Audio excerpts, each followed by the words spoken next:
देखिए भाई, इसमें ये लोग क्या कह रहे हैं, A1 A2 A3 are in GP, increasing positive term है ना, ये ध्यान दे, इंक्रीजिंग भी है और सारे के सारे पॉजिटिव टर्म भी।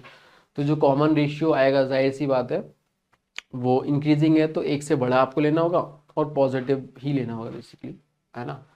चलो खैर, इन्होंने और क्या क्या दे दिया हमें, हमें यहाँ पे A1 इंटू A5 दे रखा है और A2 इंटू, सॉरी ये प्लस में दे रखा है। तो आप तो क्या करो, अच्छा A6 निकालना है। तो अगर मैं देखूँ A6 मेरे पास कितना बन जाएगा, A इंटू आर की पावर 5, आर कॉमन रेशियो है और ये हमारा फर्स्ट टर्म हो गया। ठीक है, अब इसको जुगाड़ना है। अब A1 तो A ही हो गया और आर A5 क्या हो जाएगा, A आर की पावर 4 इज इक्वल टू 28। तो एक रिलेशन तो ये आ गया, A स्क्वायर आर की पावर 4 इज इक्वल टू 28। ठीक है भाई, एक रिलेशन तो हमारे पास ये देखो ये वाला है। अब A2 plus A4, A2 plus A4 में देखोगे इज इक्वल टू 29 है। तो A2 तो ये AR हो गया और A4 हो गया AR क्यूब बराबर 29। तो यहाँ से अपने पास AR तो कॉमन निकला है, तो 1 प्लस आर स्क्वायर अंदर बचा, दिस इज इक्वल टू 29। तो एक रिलेशन ये, एक रिलेशन ये है। अब यहाँ से अपन को निकालना है, तो जो भी सही लगे वो आप कर लो, उसमें कोई बड़ी बात नहीं है। है ना, किसी एक को रह जाने देते, बाकी हटा लेते। तो ए को आप या तो उठा के वहाँ रख दो, है ना, ऐसा ही कर लेते हैं, मेरे ख्याल से ज़्यादा सही रहेगा। ए को उठा के रख दो या फिर इसका स्क्वायर कर दो, एक काम करो, दोनों तरफ स्क्वायर कर दिया और इस इक्वेशन में 1 में 2 से चलो डिवाइड लगा दिया। ठीक है भाई, तो जब डिवाइड लगाओगे तो यहाँ पे देखो ए स्क्वायर आर की पावर 4 इज इक्वल टू यहाँ आ जाएगा 28। तो ए स्क्वायर तो कम्प्लीटली, मतलब दोनों ही बातें, ए उठा के यहाँ पे रख दो तब भी कोई बड़ी इशू नहीं होती। हालांकि ये देखो ए स्क्वायर तो कट गया और ए की पावर 2 बच गई, 4 थी ना यहाँ पे। अब क्रॉस मल्टीप्लाई करेंगे तो ये आ जाएगा कितना, 29 का स्क्वायर इंटू आर स्क्वायर बराबर 28 इंटू 1 प्लस आर स्क्वायर का ये। ठीक है भाई, अब 4 पावर तक ले जाने को सेंस है नहीं, तो यहाँ पे क्या करो, स्क्वायर रूट ले लेते हैं। तो ये हो जाएगा 29R, है ना। ये ध्यान पहले ही बोल दिया, सब पॉजिटिव होगा, है ना, तो मॉड वर्ड का कोई चक्कर ही नहीं है।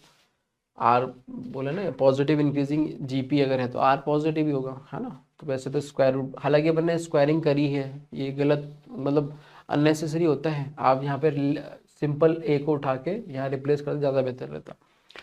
अब उधर स्क्वायरिंग से एक्स्ट्रा रूट आने लग जाते हैं, तो वो प्लस माइनस जो आ रहा है ना, माइनस वाला, वो एक्स्ट्रा ही है बेसिकली, उसका ओरिजिनली कोई अस्तित्व नहीं था। तो ये हो गया 28 का रूट और ये आ गया 1 प्लस आर स्क्वायर।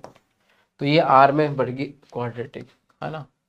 तो ये कितना आ गया भाई, √28R² माइनस 29R प्लस √28 बराबर 0, है ना। तो ये देखो ये ऐसा आ गया, मल्टीप्लाई करें तो ये आ जाए और जोड़े तो ये आ जाए। तो √28R² minus 28R minus R plus √28 बराबर 0। यहाँ से कितना आ जाएगा, √28R कॉमन, R माइनस 1, अरे सॉरी √28 आएगा ना यार, माइनस का 1, R माइनस √28 बराबर 0। तो एक तो R बराबर √28 आ गया और दूसरा आ जाएगा R बराबर 1/√28। ये ठीक है, ऐसे करके R की दो वैल्यू, और जैसा कि मैंने बोला R की वैल्यू देखो, इंक्रीजिंग अगर जीपी बनानी है तो R की वैल्यू ऑफकोर्स एक से तो बड़ी लोगे ना यार, तभी जाके वो मल्टीप्लाई होगा और पावर पावर बढ़ेगी तो टर्म बढ़ते चले जाएंगे, है ना। तो ये वाला तो नहीं होएगा, ये वाला आप ले लीजिए, ठीक है ना। अब अब क्या है, कुछ नहीं। अब अच्छा ये और ए और निकाल दो, ए कहाँ से निकालोगे भाई, यहीं से निकाल दो ये।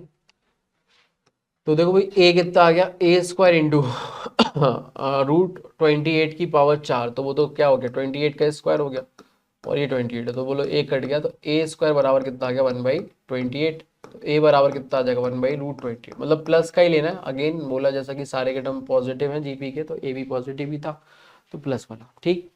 अब कुछ नहीं बचा, सब आ गया।